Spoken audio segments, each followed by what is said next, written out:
first in high definition from the station on your side. This is WAVY News 10. Occupy protesters clashed with police and shut down a port.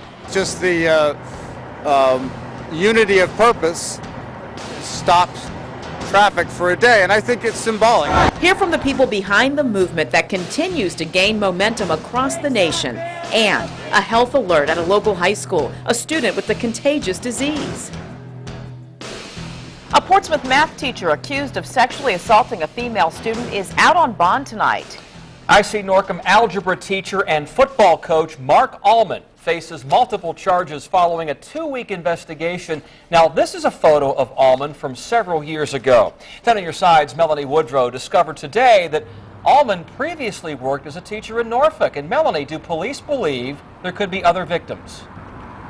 Well, Tom, a Portsmouth police spokesperson told me that investigators are, quote, clever and inquisitive enough to be looking into that possibility, though as of right now, they do not believe that there are any other victims in this scenario. Now, police are saying that they believe the 16-year-old IC Norcom student may have been interacting with Allman over a 2-year period. Police say algebra teacher Mark Almond and the student met here at IC Norcom High School when she was 14 years old. Their relationship allegedly included trips off school grounds. And I didn't see anything that would give me cause to think my child was in danger. Mom Samantha Scott says she met Almond on several occasions at the school. This was first initiated in 2009.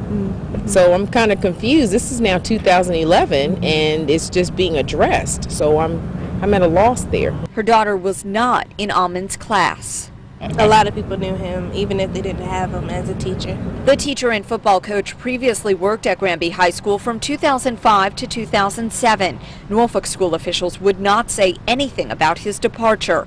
On October 19th, the IC Norcom female student's parents filed a police report after reading inappropriate text messages that Almond sent to their daughter. A school resource officer investigated, in the process discovering that on the 18th, Almond allegedly assaulted the female student after meeting her here on Turnpike Road in Portsmouth.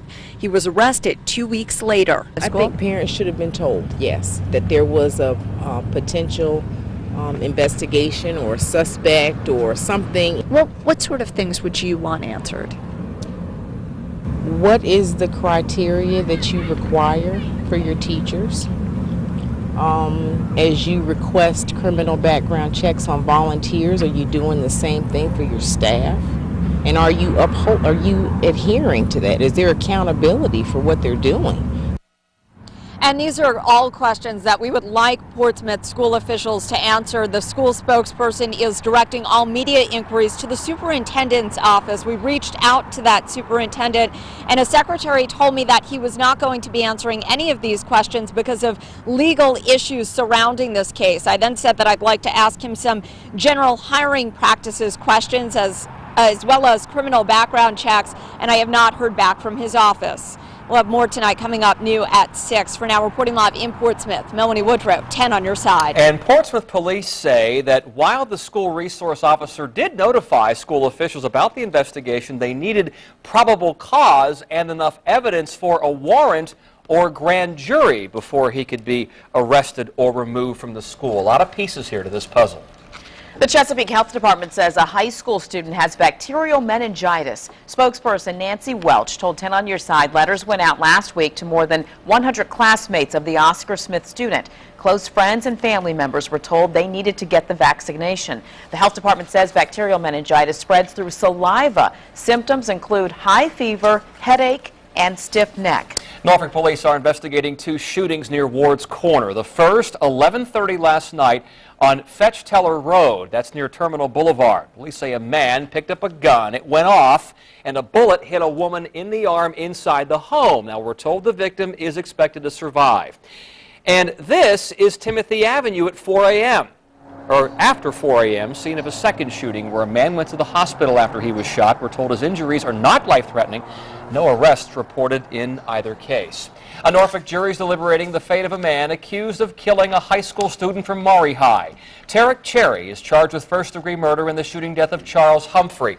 Police say that Cherry shot the former football captain back in '09. Sherry's already serving a 20-year sentence for robbing a man at gunpoint. A judge denied bond for the man arrested before police found a baby's body at the oceanfront. Lawrence Smith was taking care of 10-month-old Janiyah Whiteman while her mother was in jail when the baby disappeared last month. The medical examiner has not determined whether the dead baby in a Virginia Beach hotel parking lot was indeed Janiyah or how that baby died. Smith is charged with child abuse and neglect and the illegal disposal of a body. Well, Norfolk is having the same challenges plaguing other cities in a down economy. Sales have dropped to their lowest levels in 6 years, and that comes from Norfolk's Commissioner of Revenue, Sharon McDonald.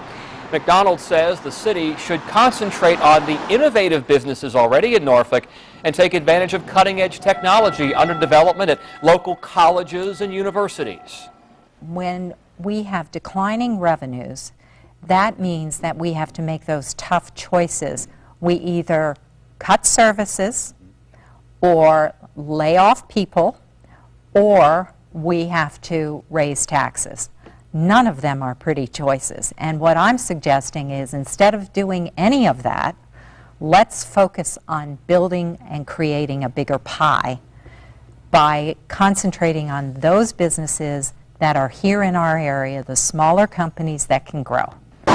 McDonald says several businesses or business districts reported sales growth, including MacArthur Center, ODU, and the Fort Norfolk Medical Plaza. The Occupy protests continue to gather momentum. Some of them are turning violent, like this demonstration in Oakland. Police and protesters clashed there overnight. One of the nation's largest ports shut down. NBC's Jay Gray has more on the confrontations. The Port of Oakland was closed to business overnight.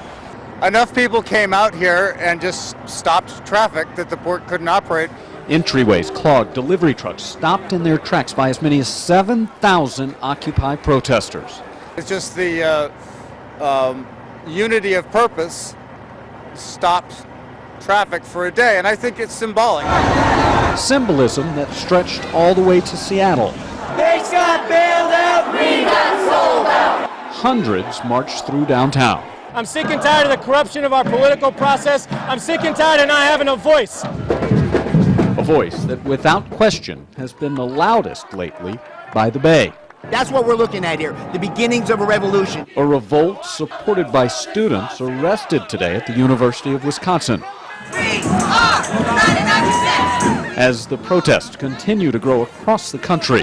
The masses of people need a lot more power in our society, and the 99% aren't getting the power, the 1% are. And right now, thousands in Oakland and other cities are 100% in. Jay Gray, NBC News. A new local Occupy Wall Street protest is happening tonight in Virginia Beach. Here's a live look now at Town Center, where the event starts in about an hour. We'll have a live report ahead on WAVY News 10 at 6. And in our economy, a small sign of improvement in jobs. Fewer Americans applied for unemployment benefits last week. Now, here are the numbers from the Labor Department saying applications dropped 9,000 to 397,000. That's the lowest level in 5 weeks. New claims of abuse against Smithfield Foods nearly 1 year after this video was released. Now the federal government could get involved. Tonight at 5:30, 10 on Your Side talks with the group making the complaint. Hear why they say Smithfield is also lying to you. It's the video that's raising debate over when discipline can become abuse. A father who's also a judge repeatedly hitting his child with a belt. You're going to hear from the dad, his daughter, and what a local child advocate thinks about this footage. And temperatures last night dropped into the 30s, even to the coastline, except for the Outer Banks. So again, very, very cold last night. Nicer today, but tomorrow, big changes. We'll tell you about it in a few minutes. From Hampton Roads to outer space and back again, a local elementary school got a special visitor today.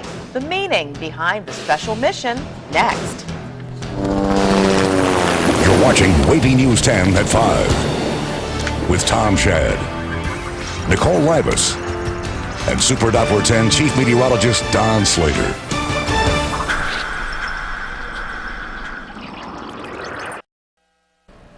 A NASA astronaut has a special mission for second graders in Virginia Beach. Captain Scott Kelly spoke about the importance of education at Allenton Elementary School this morning. And 10 on your sides, Ann McNamara shows us the special memento that Captain Kelly brought back from space.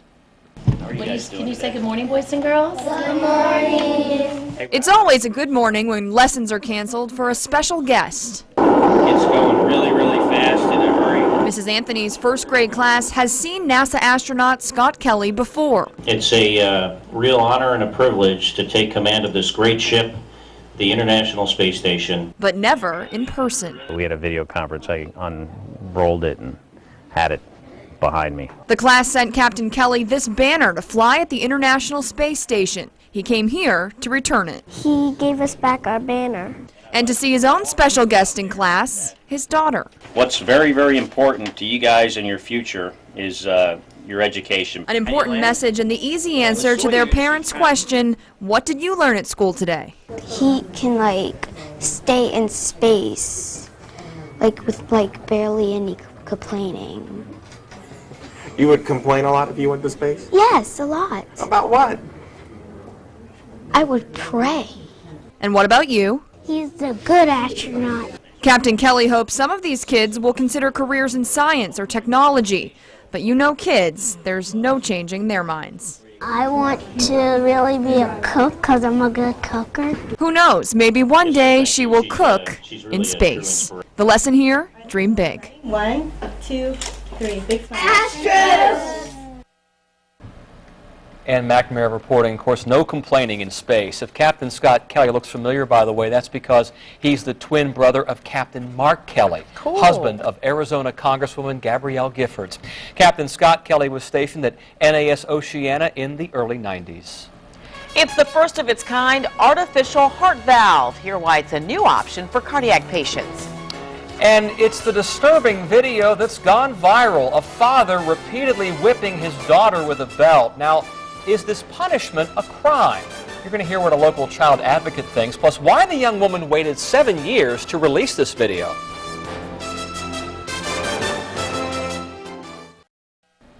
It's a discussion that really has raised a lot of concerns. We want to warn you, the video for this story may be hard to watch. Police in Texas have launched an investigation into the video that shows a family law judge repeatedly hitting his then 16-year-old daughter with a belt. Bend over the bed. The beating continues for most of the 7-minute video from 2004. It was posted on YouTube last month. Hillary Adams says her father was angry with her because she illegally downloaded media files. Adams says that she set up a webcam because she knew something was going to happen. Her father admits he lost his temper but says he did nothing wrong. No, in my mind, I haven't done anything wrong other than discipline my child after she was caught stealing, and I did lose my temper, but I've since apologized. It looks worse than it is. I waited 7 years because back then I was still a minor and living under his roof, and releasing it then would have, I don't know, would have happened to me or my mother or my little sister. So waiting till today, 7 years later, just about, it has enabled me to pull away and be able to distance myself from the consequences. The young woman says she feels some regret for posting the video, excuse me, but hopes it forces her dad to get help. Now, we wanted to get some local reaction to this. 10 on your side contacted a local child advocate. Ava Hurdle is in the WAVY newsroom now with reaction to this video. Ava? Tom and Nicole, Betty Wade Coyle is the director of Prevent Child Abuse in Hampton Roads. She believes what happened in Texas rises to the level of a crime. It's clearly a crime. It's whether anybody chooses to prosecute it or not. Child advocate Betty Wade Coyle is outraged over this video of Texas Judge William Adams spanking his daughter Hillary with a belt. She's got the proof, and I think she probably had the marks. But in Virginia, for discipline to be abuse, it has to leave a mark. The judge's daughter says it was filmed in 2004 when she was 16. The extent of this was horrifying to me. If he had done this to a stranger on the street, he would have been in prison. And what is it about doing it to your own child in the privacy of your home that makes it any better? While shocking, Coyle says she's not surprised. Child abuse takes place in all neighborhoods and all social classes. So we know judges and ministers and people that you don't ordinarily expect to beat their children do. She also believes both the father and daughter could benefit from counseling. She probably needs help, and he clearly does. I mean, he settles his family issues through violence and through actually illegal means, and that's really not right. Coyle holds up a poster with the phone number 1-800-CHILDREN for frustrated parents to call because she says it's never okay to hit a child.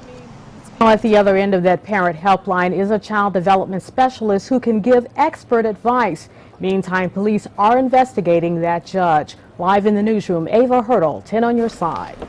As you can imagine, this story generated hundreds of comments on WAVY's Facebook page. Lots of opinions here. One 10 on your side viewer says it was the wrong thing what he did, but she is also wrong for bringing up old stuff that should have been left in the past. Angela says every child needs some kind of discipline, but I think he just went overboard. End of quote. You can watch the video on wavy.com and post your comments on our Facebook page. Now, in high definition, your Super Dot for 10 forecast with Chief Meteorologist Don Slater. We're going to see some active weather come into the area during the day tomorrow, and it'll mainly be wind for most of us, but we could even see some tidal flooding coming up tomorrow night for Cape Hatteras, especially because that's where the storm is going to be. The storm is going to be a little bit stronger than what we earlier expected. As of last night, we expected a storm, and it's in the correct position. It's likely going to develop right on down into here, really sock Cape Hatteras, anywhere along the Outer Banks, but not as much into the Hampton Roads area. But we will get some wind, we will get some minor tidal flooding coming up out of this whole situation. And here's what's going on overnight. Very quiet overnight. Light southerly breeze is not going to get as cold as last night. We're going to see the clouds start moving in. Now, we are going to see some rainfall for tomorrow. It'll likely be between around 8 o'clock and around 2 o'clock in the afternoon. There's where things are at the noon hour. Yeah, we could see some rainfall out of this, but 15, 25-mile-an-hour winds at the noon hour. Winds start picking up already. You can see, again, some rainfall certainly across the Outer Banks. We've got 20 to 30-mile-an-hour plus winds going on by 7 o'clock in the evening. Now, for Cape Hatteras, we're likely to see some wind gusts to around 45 miles an hour, and that's going to continue at the midnight hour. 20, 30-mile-an-hour winds for the Hampton Roads cities. Might see things clear off a bit. And basically, the storm is dropping well on off to our south, even well south of Cape Hatteras, but closer to Cape Hatteras, you're going to get stronger winds out of that situation. Here's where we are Saturday during the day. 15, 25-mile-an-hour winds. 15, 25, 15 to 20 finally by the end of the day coming up on Saturday. And I'll just show you the winds. The longer the wind arrow, the stronger the winds. Here's where we are through tomorrow at 7 o'clock in the morning. What wind? No wind, really, but things start picking up around the noon hour and get even stronger and stay pretty strong. Here's where we are 4 o'clock in the afternoon. Very strong northeasterly wind, especially in coastal areas, and especially reaching all the way into North Carolina. And that continues but tapers off slightly by the end of the day Saturday. With all of that, that storm is going to be stronger, but still well south of most of the area. It's going to be south of Cape Hatteras and staying there. It's not going to work its way northward up the coast. Those strong winds are going to create some minor tidal flooding. Hatteras high tides are 2 a.m. and p.m. and Sewell's Point high tides around 5 o'clock to 6 o'clock a.m. and p.m.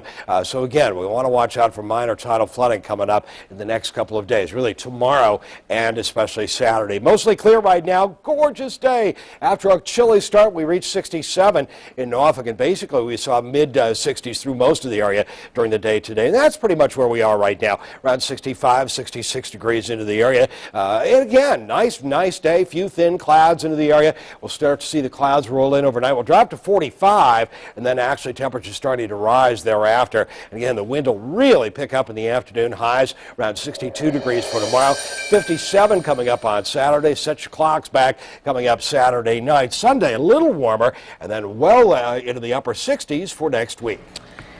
Well, here's something that'll make you stand up. The increased health risk that experts say you develop by sitting for most of the day. A free ride for all college students. To class, that is. We'll tell you which local school is teaming up with HRT to make sure you can get to class on time.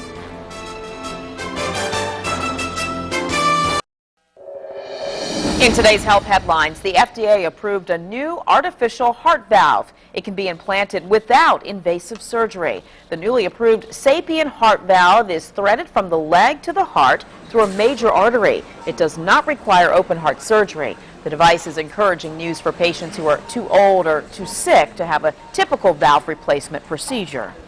Sitting for too long may increase your risk for cancer. Researchers in Canada studied more than 100,000 people. They linked more than 90,000 new cancer cases to prolonged sitting and physical inactivity. Outside experts say other studies show routine exercise lowers their risk for cancer, so a brisk walk every day could significantly reduce the risk. They also say you should try to take breaks throughout the day and not sit down for more than an hour straight.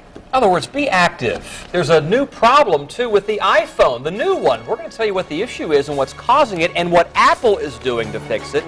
Cuts in defense spending will soon be hitting the civilian sector of the military. Next at 5:30, an Air Force plan to slash thousands of jobs.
Oh, no. Hey, check. Who are you telling? Yeah, Setting up the webcam. Oh.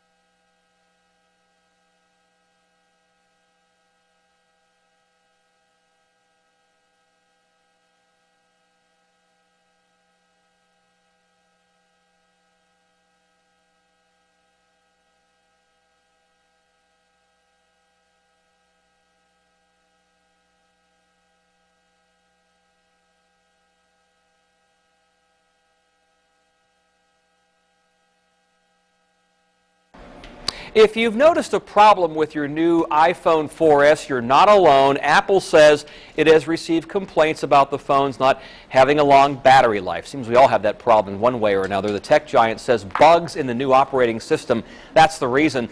Now, iOS 5 also runs on older model iPhones and the iPad. Apple says it'll release new software updates to address the problem in the coming weeks.